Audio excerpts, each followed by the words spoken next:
Hello world, hello world. Welcome back to my channel. My name is BizMatik and I'm back with another one for y'all, right? This time around, look, this time around is Bill Burr.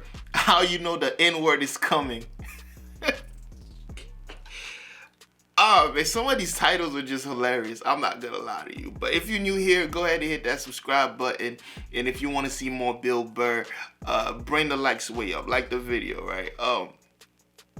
The thing about the N-word in the black community is crazy because we say it all the time, right? We say it all the time. I can't stop saying it. My goal is to stop saying it. I can't stop saying it. I say that shit in all my videos. I just can't stop saying it, right? We say it all the time.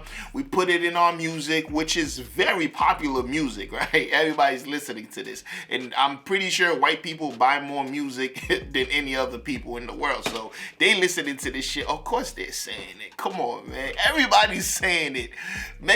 Everyone is saying it. We can't stop people from saying it, right?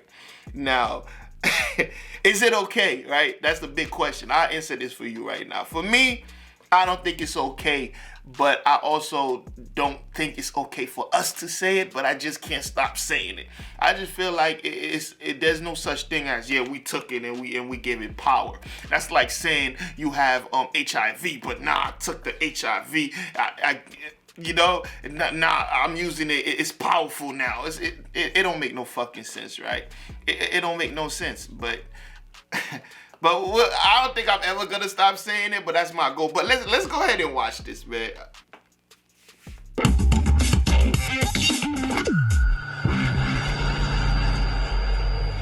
It's nice to be back here down in the South, man. I had a real weird experience last time I came down here.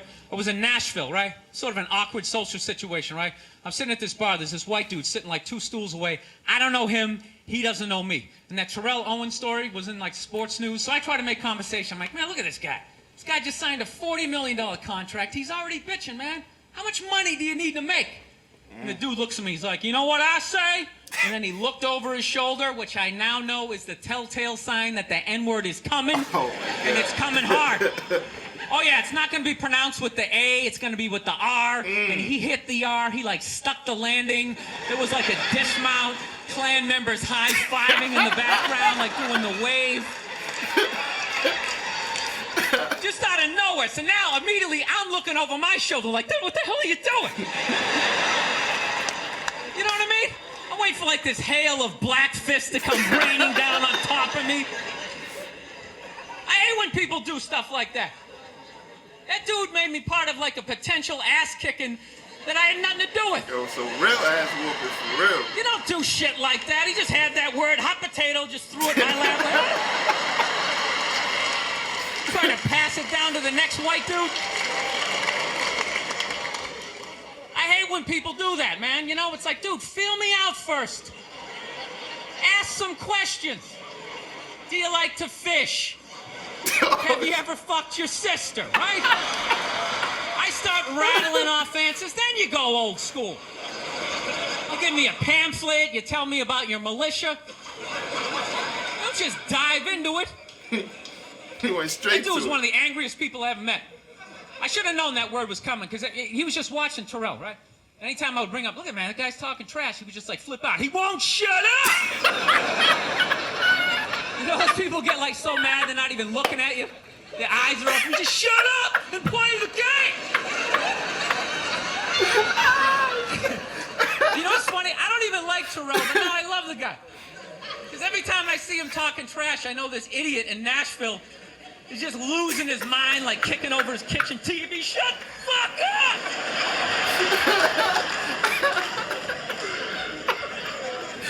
I like violence, man.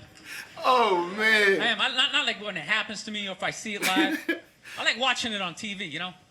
Watching people, you know, get attacked by animals. Just get blasted in the face or something, you know?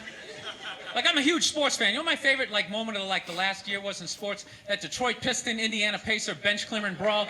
Ooh, that one was crazy. That was one of the greatest things I've ever seen. I was so confused when I watched ESPN that day. They were like, that was absolutely disgraceful. Basketball fans, it just must be a... I'm sitting there looking like, I'm a basketball fan. I loved it. I thoroughly enjoyed watching out-of-shape civilians get the shit kicked out of them by professional athletes. It was fascinating. And I think as Y'all sports be out fans, of we kind of had line, it bro. coming, right? Because how many times you gone to a game, right? You got a little too drunk, you started screaming at some dude on the field who could clearly kick the shit out of you, right? If you saw him in the parking lot, you'd be like, hey, can you sign my stamp collection? I think you're awesome. You get in the game, you're all drunk, you're like, you suck, buddy! You're a piece of shit! And they're always calling him up, come on up here! No, come on up here! Well, they came up there. Yo, They did. They kicked the shit out of everybody. It was great. Yo, it was crazy. It was like a cartoon.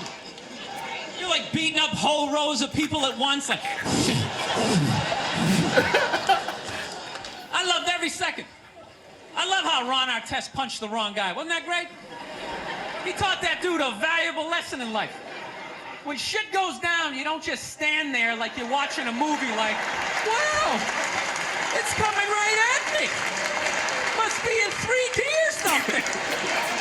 That was a 5'6", 110-pound white dude had an angry 6'10" black dude running right at him. That had to have been in his top 3 nightmares all time. Right behind getting his dick cut off and being lit on fire. And he just stood there. He's like trying to explain himself. Well, I still have the liquid in my cup, so there's no way I could have. It's an idiot. Yeah, it's funny. I remember that, and I probably watched that with y'all. I always go back and watch that just to see like the severe ass whooping like they put on that audience. It was ridiculous, man. Ron Artest hitting you must feel like just being slapped on the side of your head with a big brick, like just a solid brick, just. That's crazy, man. Bill Burr is hilarious. Bill Burr is hilarious. Again with the N-word, right? I used to work when I worked at Boston Market. There was this dude, right? He was like, I liked him because he was a very cool dude, but he was really, really racist. But he wasn't racist in a sense where I thought he was beating up black kids, because he was this ginger guy, you know, red hair, and you know, he was just racist in the sense that he genuinely felt like white people were better than black people. So I remember one night he was saying, yo, you want to hear some racist jokes? He was my supervisor, by the way, right? And then he started saying these jokes, and they were actually hilarious. Like, I don't know. I was like, yo, this guy is freaking hilarious. So he was racist, right? But he was racist only that's how he was brought up. You feel me? But nonetheless, he never said the N-word around me. Like, but but he's like, yeah, my family's racist. He admitted, he's like, yeah, my parents don't even like black people. So that's Warwick, Rhode Island. All right, those people exist there. All right. But y'all let me know how you felt about this. And hit the subscribe button if you made it this far. And also, I'll see y'all in the next one. Y'all better be there. Peace.